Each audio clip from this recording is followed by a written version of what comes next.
महाराष्ट्रातील नंदुरबार जिल्ह्याच्या आदित्य ब्राह्मणेला मरणोत्तर प्रधानमंत्री राष्ट्रीय बाल पुरस्कार प्रदान करण्यात आला. राष्ट्रपती द्रौपदी मुर्मू यांच्या हस्ते हा पुरस्कार प्रदान करण्यात आला. येथील विज्ञान भवनात केंद्रीय महिला व बालविकास मंत्रालयानं पुरस्कार वितरण सोहळा आयोजित केला होता. आदित्य यानं आपल्या चुलत भावाचा जीव वाचवण्यासाठी आपला प्राण गमावला. आदित्यला राष्ट्रपती यांच्या हस्ते शौर्य श्रेणीतील पुरस्कार प्रदान करण्यात आला. आदित्यच्या लहान भावानं आरुषनं हा पुरस्कार स्वीकारला. आदित्य आणि त्याचा चुलत भाऊ नदीच्या किनाऱ्याजवळ खेळत होते. खेळताना त्याचा चुलत भाऊ बुडू लागला. हे पाहून आदित्यनं धोका असलेला उतार लक्षात न घेता खोल पाण्यात उतरून आपल्या चुलत भावाला वाचवण्याचा प्रयत्न केला. दुर्दैवानं आदित्य खूप खोल गेला, त्यामुळं त्याला लगेच शोधणं कठीण झालं.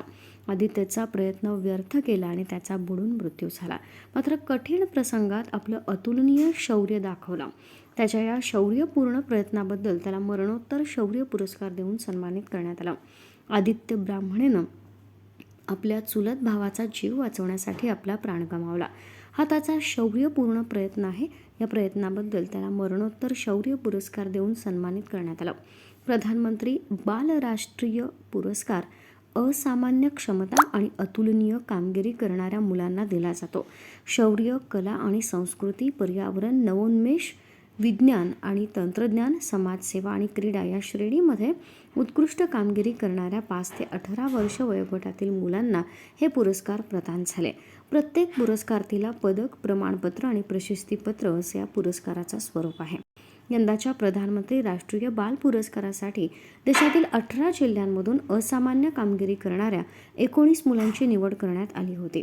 प्रधानमंत्री नरेंद्र मोदी 23 जानेवारी 2024 रोजी राष्ट्रीय बाल पुरस्कार विजेत्यांशी संवाद साधतील. 26 जानेवारी 2024 रोजी प्रजासत्ताक दिनाच्या पथसंचलनातही ही मुलं सहभागी होतील. निवड झालेल्या मुलांच्या यादीमध्ये शौर्य, विज्ञान आणि तंत्रज्ञान आणि नवोन्मेष या श्रेणींमध्ये प्रत्येकी 4 मुलांचा, तर समाजसेवेच्या श्रेणीत 4 मुलांचा, क्रीडा प्रकारात 5 आणि कला आणि संस्कृती श्रेणीत 7 मुलांचा समावेश होता. या यादीत 18 राज्य आणि केंद्रशासित प्रदेशातील 9 मुलं आणि 10 मुलींचा समावेश होता.